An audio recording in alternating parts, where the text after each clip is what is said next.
I'm getting ready to saddle Mr. Chrome here. Before saddling him, I went through and did a good groom job. I wanted to make sure he was clean and he didn't have a bunch of dust and dirt all stuck up in his fur. We know that dust and saddles can cause sores, so it's really good to have a pretty clean slate of a horse ready to go and saddle.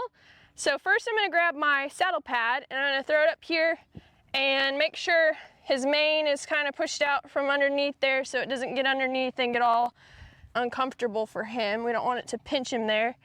And I set it up on, you can see this is called the wither right here. I'm going to pull the saddle pad up on the wither just a tad, and that's about the most comfortable position for that to be. Then I'm going to go ahead and grab my saddle. This is a Western saddle used for cow working purposes.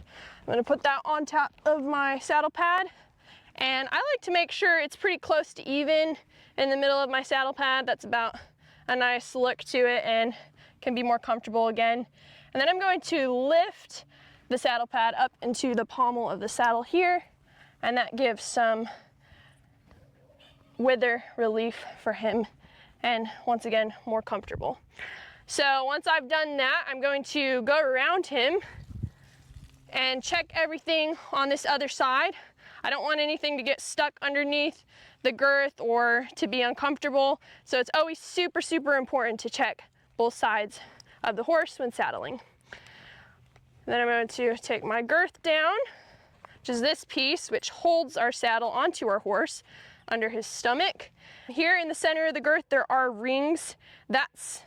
That marks your center, and so I like that to be about the center of my horse's stomach. So I'll reach under there and I'll try to make sure that lies in about the center before going back on the other side to cinch him up. So now that the other side looks good, going to set my stirrup up there out of the way. It's a little more convenient. You do have to be careful though, because sometimes if horse shakes, stirrup will come down and you don't want to hit your nose or something with that. Then I'm going to take my latigo out, which is a super long piece, and grab my girth from up underneath there. And this latigo is going to go through this ring. I'm going to pull it all the way through and then up through the top ring.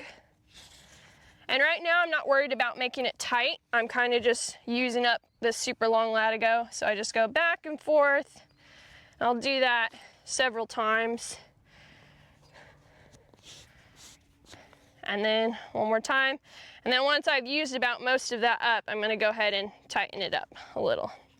And then to just lock it into place, I'm going to grab this pin here on the girth, put it through the hole,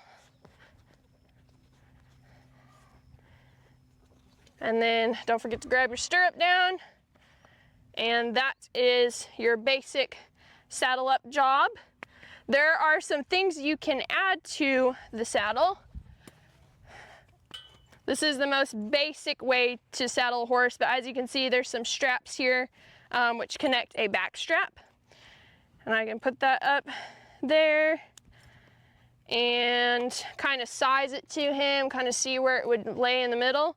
This leather piece connects the back strap to the girth, which is super, super important. If you don't have this leather strap to connect to your girth, what you might have is when you're riding your horse, this strap come back and catch them here back at the flank, and that can often cause like a horse that's not desensitized to buck. So that's just really important to make sure you have this strap to keep that forward. So we don't want to rodeo. Okay, and then I'm going to go back over on this side and tighten that up. You don't want this loose. A lot of people believe that it should be loose because they want it to be more comfortable for the horses, but when it's too loose, it can be dangerous. A lot of times when you're riding your horse, if they're up kicking flies at their stomach, they can get their hoof stuck up in here. If it's way down loose like that, they can get a foot stuck through there. So we want it somewhat snug, not super tight, but snug.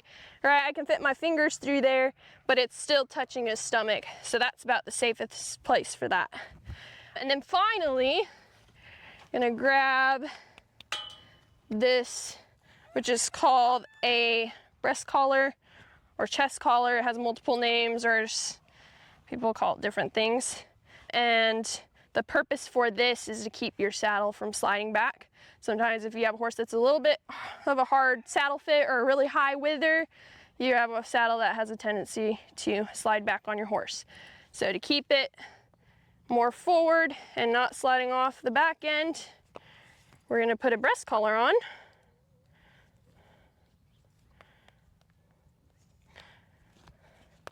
I'm going to go around again. We do the same thing on this side. And it has these little loops up here that you can connect it to. A lot of people make the mistake of connecting it down to this loop that holds the girth, but the proper way to do it is usually a loop that's added on up here.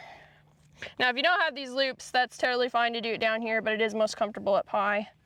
And then it has a little clip that will go between the horse's front legs and clip to the other ring on your girth there. So that's more of an advanced or extra way to saddle up your horse as well. If you're on a super competitive horse, you'll see a lot of these extra pieces.